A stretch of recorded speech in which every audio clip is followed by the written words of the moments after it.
I'll never forget that moment. The day I sprinted home, gripping my acceptance letter from a top university. My heart pounded with excitement, ready to celebrate, only to hear my stepmom cheering wildly. "You did it!" she cried, hugging my sister tight, eyes shining with pride. My letter? She barely glanced at it, tossed a quick, "That's nice," my way, like I was an afterthought. She spent thousands on my sister's tuition, books, even a sleek new laptop, while I was left scraping by on my own. Years of being pushed aside only fueled me. And at graduation, I walked across that stage, unveiled my groundbreaking project, and watched my stepmom's face go pale, jaw slack, eyes wide, stunned by what I'd achieved without her help. Before I dive into how my stepmom's favoritism shaped my life, tell me where you're watching from. Drop it below, hit subscribe, and share what you'd do if your family bet on someone else. My name's Jennifer Bailey. I'm 25 now, looking back on a childhood that taught me early how families choose favorites. We lived in a sleek, modern home in Asheville, North Carolina, the kind of place that looked picture perfect, but hid a different story inside. My dad, Robert Bailey, a construction engineer, spent his days racing between sites or hunched over blueprints at the kitchen table, too drained to notice how uneven our family truly was. My stepmom, Susan Wheeler, an accountant who treated life like a spreadsheet, ruled the house with precision. And I was never her prized investment. My sister, Amanda Perry, 2 years older, had this effortless charm that drew everyone in, especially Susan, who hung on every word and smile, while I faded quietly into the background. The first time it really sank in was my 8th birthday. I woke up buzzing with hope, imagining a day where I might finally feel special, maybe a chocolate cake with my name on it, or the gift I'd been hinting at for weeks. Susan threw together a half-hearted party that felt like an afterthought, a bland, store-bought cake with thick frosting, a few school friends, and some sagging balloons she'd grabbed that morning. I forced a smile, trying to savor what I could. But 2 months later, Amanda's birthday came, and Susan transformed our backyard into a full-blown carnival. A live band blasted pop hits. Colorful streamers and lights wrapped every tree, and a magician pulled rabbits from hats for a sea of her classmates. I stood off to the side, watching Susan clap and cheer as Amanda soaked in the spotlight. I tugged at her sleeve, voice small, and asked why my day wasn't like that. She ruffled my hair with a careless smile. "Amanda needs a boost to stand out, Jennifer. You're fine with something smaller, right?" The words stung like a slap, but I nodded, swallowing the ache, too young to know how to fight back. Christmases weren't any different, always tipped toward Amanda. Her gifts piled high beneath the tree, dolls with perfect curls, trendy clothes, a shiny red bike she rode around the driveway like royalty. I'd unwrap my share. A notebook, a plain sweater, or a cheap puzzle that screamed last minute. Susan would beam as Amanda squealed with joy, my dad nodding along, too tired to see the gap. I'd sit quietly, clutching my notebook, feeling like an extra in their celebration. That's when I started sketching houses, pouring my heart into drawings of homes with wide porches and warm rooms where everyone felt wanted. I'd lose myself for hours at the kitchen table, pencil moving fast across paper, creating worlds where I finally belonged. One afternoon, I gathered the courage to show Susan a sketch I was proud of, a cozy little house surrounded by a garden. I held my breath, hoping she'd show a flicker of interest. She glanced at it, shrugged, and said, "That's cute, but you should focus on something practical. Your sister's got big plans we're investing in." Her words hit like a punch, but I didn't put down my pencil. I kept sketching, clinging to my dream of becoming an architect. The favoritism wasn't just about parties or presents, it seeped into every part of my life. When I was 10, we went on a family trip to Lake Tahoe, a rare getaway where I thought maybe I'd finally get a chance to shine. Susan signed Amanda up for a fancy photography workshop, gushing about her creativity, while I was left wandering the lakeshore alone, sketching cabins in my notebook. Dad went along with Susan's plan, snapping photos of Amanda posing with her new camera. I tried to join in, showed them a drawing of a lakeside cabin I'd done, but Susan brushed me off. Jennifer, don't distract us. Your sister's learning something important. I walked away, the weight of their dismissal settling heavier than before. School became my refuge, the one place I could prove myself without competing for attention. I threw myself into math and art, subjects that fueled my love for designing structures. By middle school, I was bringing home straight A's every term, my quiet badge of pride. I'd set my report cards on the kitchen counter, hoping Susan might notice, might say something that made me feel seen. She'd barely glance at them, tucking them into a drawer without a word, while Amanda's B in speech class earned a celebration. Susan booked a fancy dinner downtown, toasting Amanda's effort, my dad raising his glass with a weary smile. I sat there picking at my food, my perfect grades forgotten. Amanda wasn't cruel. She'd sometimes flash me a grin or say, "Good job passing," but she never noticed how Susan's spotlight on her left me invisible. As I grew older, the slights piled up, each one a brick in the wall between me and my family. When I was 12, I built a model house for a school project, a small wooden structure with tiny windows I'd carved by hand. My art teacher praised it, saying I had a rare gift for design. I brought it home, heart pounding, hoping this would finally change things. I placed it on the dining table, waiting for Susan to pass by. She looked at it, raised an eyebrow, and said, "That's a lot of effort for a school project. Your sister's working on her debate team. That'll really open doors." My dad, walking through, mumbled, "Looks nice, kid," before disappearing into his office. I carried the model back to my room, feeling smaller than ever. But that night, I sat at my desk sketching a new house, promising myself I'd build a future they couldn't ignore. The constant dismissal wasn't Amanda's fault. She was just a kid too, soaking up the love Susan poured her way. But it shaped how I saw myself, like I had to work twice as hard to be half as noticed. Susan's words echoed in my mind. Amanda's got big plans, as if my dreams of designing homes were too small, too unrealistic. My dad's silence didn't help. He loved me, I knew that, but he was always buried in work, too worn out or too hesitant to challenge Susan. I'd lie awake some nights wondering why I wasn't enough, why my sketches, my grades, my quiet effort never measured up. But those questions didn't break me. They sparked something instead. I kept sketching, kept pushing, determined to prove I was worth something, even if Susan couldn't see it. That determination would carry me further than I ever imagined. But it started with a kid who felt invisible, pouring her heart into drawings and waiting for someone to believe in her. That spark inside me, born from years of being overlooked, found its light when I began spending weekends at my Aunt Nancy's house.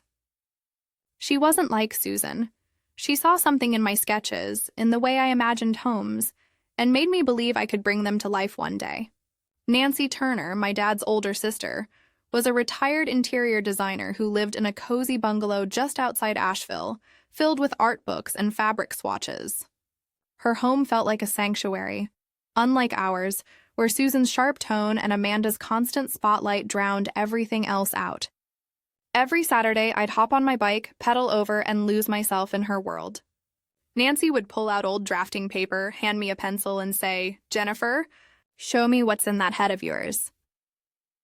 I'd sketch houses, big ones with wraparound porches, tiny ones with clever corners, and she'd lean in, glasses slipping, pointing out what worked and what could grow. One weekend when I was 10, I showed her a drawing of a treehouse I'd been designing, complete with a rope ladder and skylight.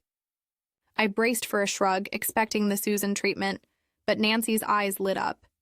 "This is brilliant. Really clever," she said, tapping the paper. "You've got a gift for making spaces feel alive." That was the first time anyone had ever called my work a gift.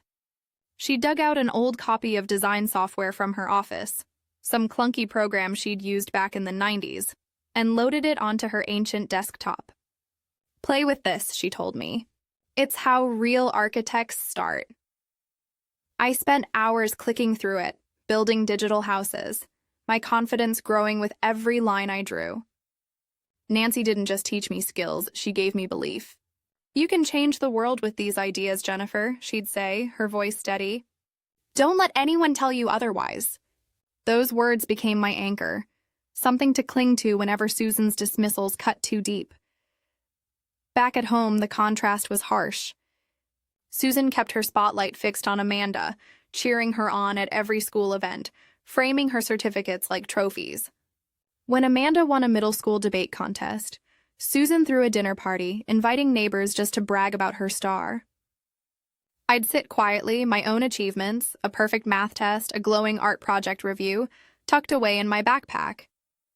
My dad, always swamped with work, would nod at Amanda's victories and overlook mine completely. That's when I started confiding in Emily Carson, a friend I met in 5th grade art class. Emily was different, loud, funny, fiercely loyal. We'd sit under the oak tree at recess, and I'd spill everything. Susan's favoritism, Amanda's endless praise, my sketches no one at home cared about. Emily would listen, eyes wide, then grab my arm.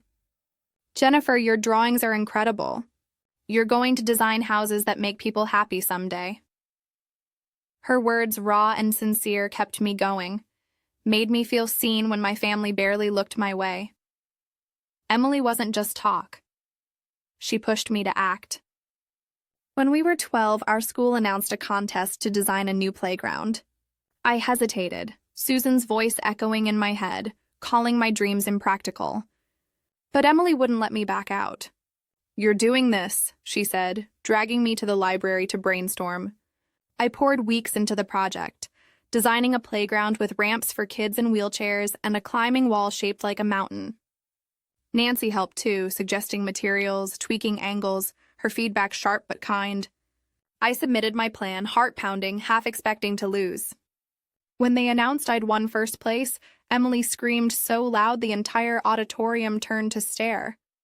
My name appeared in the school newsletter, my design chosen to be built. I rushed home, clutching the certificate, hoping maybe, just maybe, things would be different. Susan skimmed it, muttered, "That's nice, Jennifer," and turned back to Amanda's latest debate prep. My dad, distracted by a work call, mumbled, "Good job, kid." Their indifference stung, but Nancy and Emily's faith in me carried more weight. Those moments with them shaped me, turned my hurt into determination. Nancy kept pushing, giving me architecture books, taking me to see local landmarks, showing me how design could tell a story. One summer, she drove me to Charlotte to visit a community center she'd designed years earlier, a simple brick building that felt warm and alive. "This is what you'll do," she said, resting her hand on my shoulder. "You'll build places that matter." Emily, meanwhile, was my biggest cheerleader at school, urging me to join the art club, hyping my projects to anyone who'd listen. Whenever I started to doubt myself, Susan's voice creeping back in, Emily would snap me out of it. "You're Jennifer freaking Bailey," she'd say with a grin. "You're going to outshine them all." The favoritism at home didn't fade. Susan's attention stayed locked on Amanda. By high school, Amanda was stacking up trophies in speech and drama, her success only deepening the divide. Each one became another reason for Susan to gush, plan parties, and brag to anyone who'd listen. My grades stayed flawless, math, art, even physics, all feeding my dream of becoming an architect. But Susan barely took notice. Once I overheard her telling a neighbor, "Amanda's got such a bright future. Jennifer's just quiet, you know." That line cut deeper than her usual shrugs. My dad wasn't much better. Work consumed him, and he let Susan steer our household without question. Amanda wasn't cruel. Sometimes she'd toss me a small smile or say, "Cool drawing," but she never realized how her spotlight kept me in the shadows. I stopped expecting things to change at home. Instead, I leaned harder on Nancy and Emily. Their belief in me became fuel for my resolve. I started entering more contests, small ones at first, like redesigning the school courtyard, and then bigger ones, like the countywide art showcase. Each win, each bit of recognition from a teacher or judge, added another layer to my confidence. Nancy framed my first award, a certificate for a garden design, right in her living room beside one of her own designs. "You're on your way, kiddo," she said, eyes bright with pride. Emily, always my loudest supporter, would drag me to school assemblies, cheering wildly when my name was called, making me laugh even when embarrassment burned my cheeks. Their support wasn't flashy like Susan's for Amanda. It was quiet, steady, and real. It kept me going. I'd sit at Nancy's drafting table or sketch beside Emily at the library, dreaming of a future where my designs would stand tall, impossible to ignore. That dream still felt far away, but with Nancy and Emily in my corner, I knew I'd fight for it, no matter what it took. With their encouragement pushing me forward, I carried that belief into high school, pouring everything I had into my sketches and grades, determined to carve my own path. But nothing could have prepared me for the day my acceptance letter from UNC Charlotte arrived, the moment Susan's favoritism cut deeper than ever. I'd worked relentlessly through high school, acing math, art, and physics, stacking up awards for small design projects, including a community garden layout that had won a county contest. My teachers believed in me, urging me to apply to UNC Charlotte's architecture program, one of the top in the state. I spent countless nights perfecting my portfolio, sketching sustainable homes with creative layouts, dreaming of building spaces that mattered. When that acceptance letter finally landed in our mailbox, I tore it open, heart pounding, convinced this would finally change things. I rushed inside, waving the letter only to find Susan in the living room, hanging balloons and a banner for Amanda, who'd just been accepted into the same university for communications. "Amanda's going to shine at UNC," Susan beamed, hugging her tightly. I stood there clutching my letter and said, "I got in too, to the architecture program." Susan glanced over, her smile dimming just slightly. "That's nice, Jennifer," she said, "but Amanda's degree will open big doors. We're throwing her a party tonight." My dad, just home from a job site, nodded absently. "Good work, kid," he murmured, before helping with the decorations. That night, the house filled with neighbors, all toasting Amanda's future, while I stood quietly in the corner, my acceptance letter tucked away, my moment swallowed by her spotlight. The real blow came a week later, at a family meeting. Susan sat at the dining table, ledger open, her voice crisp as she said, "We've gone over the college costs." She listed Amanda's tuition, dorm, books, and expenses, all covered. My heart lifted for a moment, thinking maybe she'd do the same for me. Then she turned to me. "Jennifer, you're resourceful. You can apply for scholarships or loans. Your grades should help." I froze, my voice trembling as I asked, "You're paying for Amanda's school, but not mine?" Susan sighed like I was being unreasonable. "Amanda's career needs this investment. Communications is a tough field. You'll handle it, right?" My dad shifted uneasily, his silence speaking louder than words. Amanda avoided my gaze, her expression tense. I stood, hands trembling, and said, "Thanks for making it clear where I stand." Then I walked out, the weight of their choice sinking deep. That moment sparked something new inside me. Not just to prove them wrong, but to prove I could do it without them. I threw myself into planning, filling out scholarship forms, calculating budgets, and landing a job at a small bakery. By summer's end, I'd secured a partial scholarship to UNC Charlotte, covering half my tuition. The rest came from loans and bakery wages, 20 hours a week spent frosting cakes and scrubbing floors long after closing. I chose the cheapest dorm, the smallest meal plan, and stretched every dollar. My roommate, Emily Carson, who'd also enrolled at UNC, saw how I was juggling it all, classes, work, sketches, and asked one night, "Why don't your parents help at all?" I forced a grin. "They believe in tough lessons." She rolled her eyes. "That's not fair, Jennifer. You're running yourself into the ground." Her blunt honesty kept me grounded. Emily dragged me to the library to study, sometimes sneaking me leftovers when I skipped meals to save money. Classes were grueling. Architecture wasn't just art, it was math, engineering, endless critiques. But I loved it. Every project felt like a step toward something real. By sophomore year, I stumbled upon an idea that consumed me, designing sustainable, affordable homes for low-income families.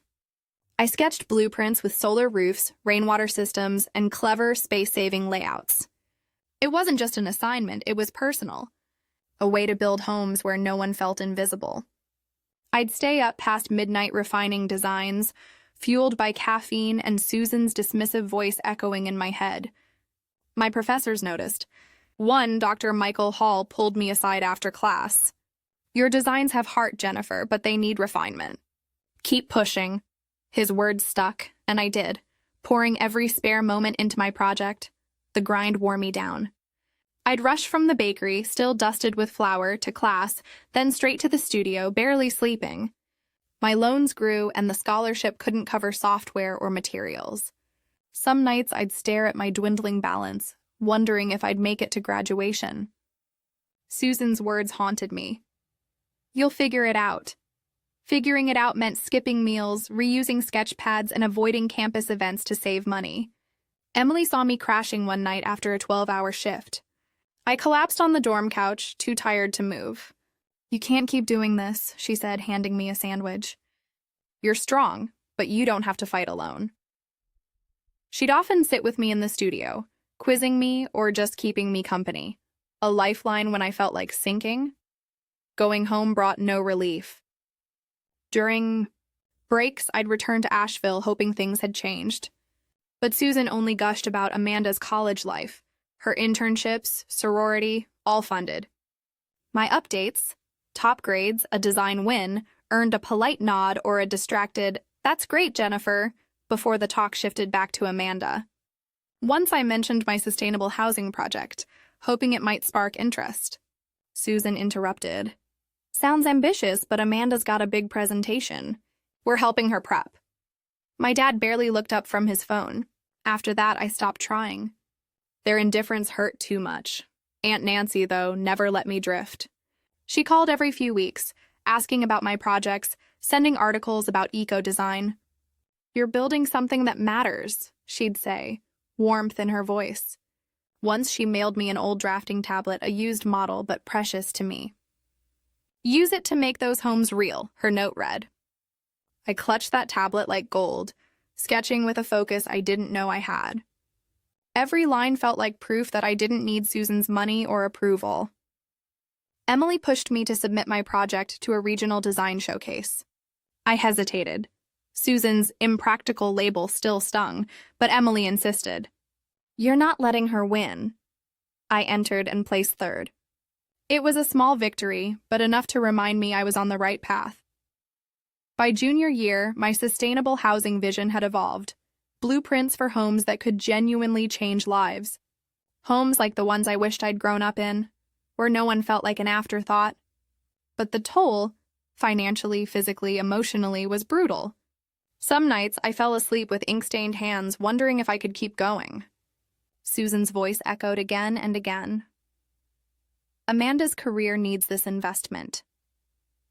Each repetition burned hotter, fueling my anger and my determination to rise on my own terms. I wasn't just chasing a degree.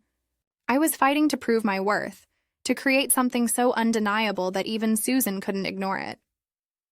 That battle wasn't finished yet, but every sketch, every late shift, every sleepless night brought me closer to a moment I couldn't yet define. A moment when my work would speak louder than her silence. That relentless drive, born from exhaustion and Susan's indifference, carried me to my final year at UNC Charlotte, where my sustainable housing project began to turn heads. But the true test came at graduation, when I stood on that stage, ready to make Susan finally see what she'd dismissed for years. By senior year, I'd poured everything into my design. Blueprints for affordable homes powered by solar panels, with rainwater systems and layouts that made tight spaces feel limitless. It wasn't just a class project. It was my answer to a childhood spent unseen, a promise that no one else would feel like an afterthought. My professor, Dr. Michael Holt, recognized its potential early, pulling me aside after a critique. "Jennifer, this could change lives. Refine it, and it's award-worthy." His words ignited a fire in me, and I pushed harder, spending endless nights perfecting every line, believing my work could make a difference. Soon it caught more than Dr. Holt's eye. That spring, my design won a university competition, earning a spot in a regional showcase. Word spread quickly, and David Lawson, CEO of a major architecture firm, reached out, eager to see my work realized. I told no one, not Susan, Dad, or Amanda, knowing they'd dismiss it as another passing whim. Instead, I worked quietly with UNC's commencement team to feature my project at graduation. They were thrilled. An undergrad with a groundbreaking design. This is a story worth sharing, the dean had said. We'll announce it during the ceremony. You'll have a moment to speak. I nodded. Heart pounding. Not just for recognition, but for the chance to stand before Susan and show her what I'd built without her. Graduation morning arrived clear and bright. The UNC campus buzzing with families in black gowns. I woke early, nerves coiling in my stomach, not from fear, but from anticipation. Susan, Dad, and Amanda had come to town, mostly to celebrate Amanda's communications degree. Susan had texted, "We'll try to make your ceremony, but Amanda's event is right after." That try stung, echoing years of being second best. I dressed with care, a fitted gray dress beneath my gown, determined to project the confidence I'd earned. Emily, my anchor, helped fasten my honor cords, grinning. "You're about to drop a bomb on them, Jennifer." I smiled back. "That's the plan." Deep down, I wasn't sure what I'd feel when Susan saw me, cold, proud, or something else. I decided to let the moment choose for me. During the ceremony, I sat among the architecture graduates, scanning the crowd for my family. Susan and Dad were there, she in a floral dress, him in a suit with a UNC tie, chatting with Amanda, who glowed in her gown. They hadn't noticed me yet, too focused on the program, likely searching for Amanda's name. My pulse raced as speeches dragged on, tension tightening with every minute. Finally, the dean took the podium for special recognitions. "Today we honor a student whose work exemplifies innovation and impact," she began. "Would Jennifer Bailey please join me on stage?" I rose, legs steady despite the adrenaline, and walked to the podium. Each step deliberate, every breath measured. From the stage, I saw Susan's head snap up, her expression shifting from disinterest to disbelief. The dean's voice carried through the auditorium. "Jennifer Bailey, graduating with highest honors in architecture, has created a groundbreaking design for sustainable homes for low-income families, structures capable of transforming communities through affordable, eco-friendly living." A wave of murmurs swept through the audience. Susan leaned forward, her brow furrowed, eyes locked on me. "In recognition of her achievement," the dean continued, "Jennifer is the recipient of the Design Innovation Award, one of the most prestigious honors in our field. Additionally, her project has secured a partnership with Lawson Architecture, a $3.5 million deal to bring these homes to life." Applause erupted, loud, sharp, unrelenting. Susan's mouth fell open, her face drained of color, jaw slack, eyes wide in shock. Dad froze mid-clap, stunned. Amanda, however, broke into a proud grin, clapping hard. The dean turned toward me. "Jennifer, would you like to say a few words?" I stepped up to the microphone, my prepared speech thrumming with new life. I looked out over the crowd, locking eyes with Susan, her pale face a silent confession. 4 years ago, I began, voice steady, I came to UNC Charlotte with nothing but determination.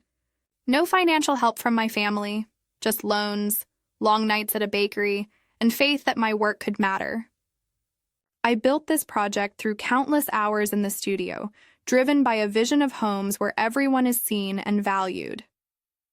Susan shifted in her seat, her fingers tightening around her purse. "I'm grateful," I continued, "to those who believed in me when it mattered most.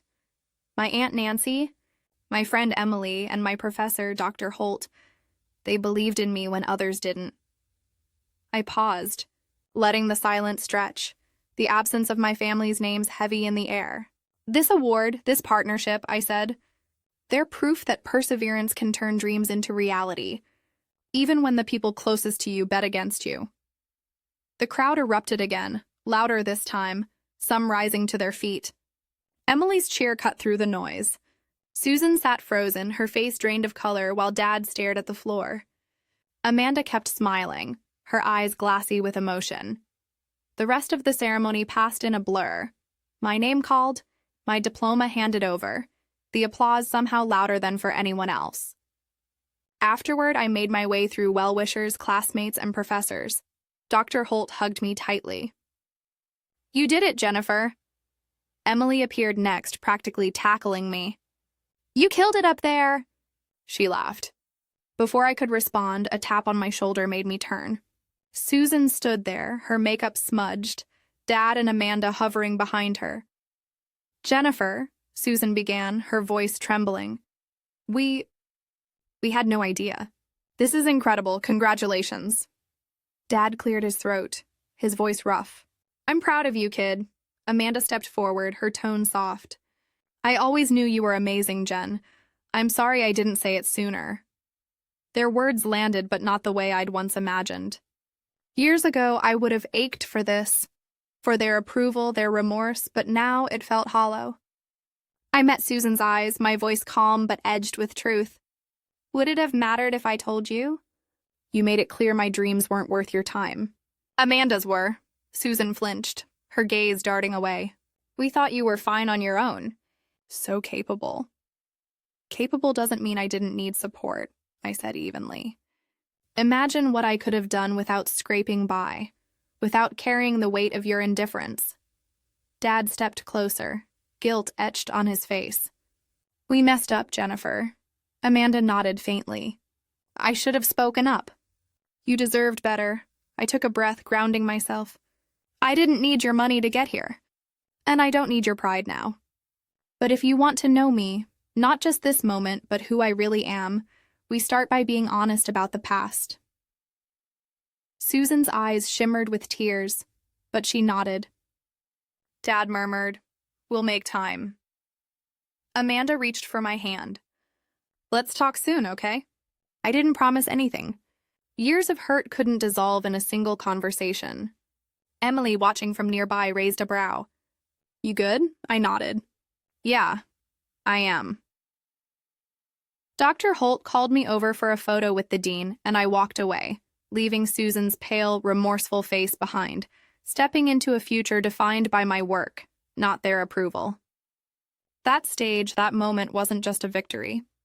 It was the beginning of something larger, something I'd built on my own terms. The next day, I met Susan, Dad, and Amanda at a quiet cafe near UNC Charlotte. The air hung heavy with tension. Susan's eyes were still red from the ceremony. Dad fidgeted with his coffee cup while Amanda shredded her napkin into pieces. Susan spoke first, her voice quivering. "Jennifer, we were wrong. Your achievement, it's incredible. We want to make things right." Dad nodded. "I should have stepped up sooner." "I'm sorry, kid." Amanda looked at me, guilt softening her face. "I never meant to take your light, Jen. You're amazing. Part of me had waited years for this." But now their apologies didn't fill the emptiness they'd left. I leaned back, my tone steady. "I'm glad you're saying this. But it's not enough. You chose Amanda over me, every birthday, every holiday, her tuition over mine. I don't need your regret now. I just need you to see me, not what I've done, but who I am." Susan's face fell, but she nodded. "We'll try, Jennifer." Dad added quietly, "We can stay longer, talk more." Amanda reached across the table. "Let's start over, okay?" I pulled back gently. "I'm not ready for that. If we rebuild, it's on my terms, honest, real. No pretending the past didn't happen." They exchanged uncertain glances, the silence between us thick but different this time. A door cracked open, not wide, but enough. Walking away from that cafe, I felt lighter, not because things were fixed, but because I'd finally drawn my line. I didn't owe them forgiveness, not yet. What mattered now was what came next. A week later, I signed on with Lawson Architecture as a junior designer, stepping into a sleek Charlotte office where my sustainable housing project had already sparked meetings. David Lawson, the CEO, shook my hand firmly. "Your designs are going to change lives, Jennifer. Let's get to work." From then on, every blueprint, every meeting, every revision felt like a victory, not just for me, but for the families who'd live in those homes, where no one would ever feel invisible again. My first paycheck felt surreal. Real money after years of scraping by. I paid off part of my student loans, feeling the weight lift with every payment. Then I bought a small condo in Charlotte, nothing extravagant, but mine, with a drafting table by the window, where I sketched late into the night.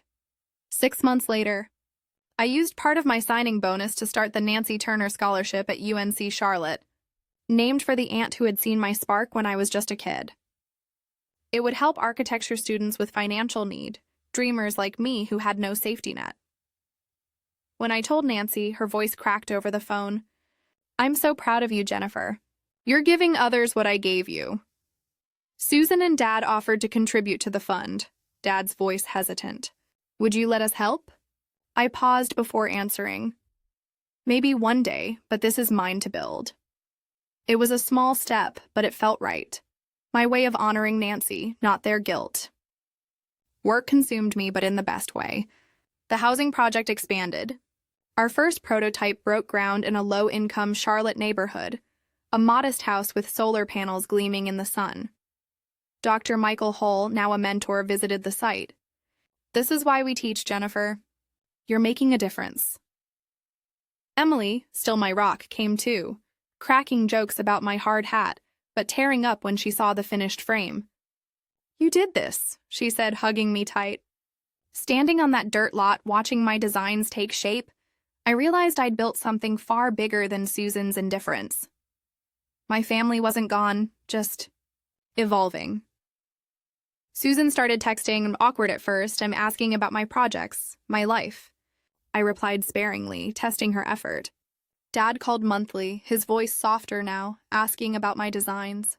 Once, he even read an article on sustainable housing just to keep up. Amanda visited Charlotte one weekend for coffee. "Growing up, I felt pressure to be perfect for them," she said quietly. "It wasn't fair to you, Jen. I'm sorry." Her words surprised me. Favoritism had hurt us both, just in different ways. We didn't hug it out, but we agreed to talk again. I wasn't ready to trust them completely. Years of neglect don't vanish overnight, but I left the door open just a little. The real change wasn't with them, it was in me. I began speaking at schools, sharing my story with kids who felt invisible. After one talk, a girl approached me, voice trembling. "My parents say architecture's a waste for girls. They want me to study business." I saw myself in her, those years of Susan's shrugs, and knelt to meet her eyes. "Their doubts don't define you," I said. "Keep drawing. Use their words as fuel." Her small, fierce nod stayed with me. That's when I knew my worth had never depended on Susan's approval, or anyone's. It came from the homes I built, the students I inspired, the life I'd carved on my own terms. 2 years after graduation, the first family moved into one of my houses, a single mom and her 2 kids, smiles wide as they stepped inside. I stood outside, chest tight with something deeper than pride. This was why I'd fought, why every late shift, every ignored sketch, every sleepless night had been worth it. If you're watching this and feel unseen by your family, your friends, anyone, know this: their blindness doesn't measure your value. Find your spark. Hold it tight. Build something they can't ignore. What's your story? Drop it in the comments. Have you ever been underestimated? How did you push through? Hit subscribe, share this with someone who needs it, and let's keep the conversation going. Thanks for hearing me out. Now go make your dreams louder than their doubts.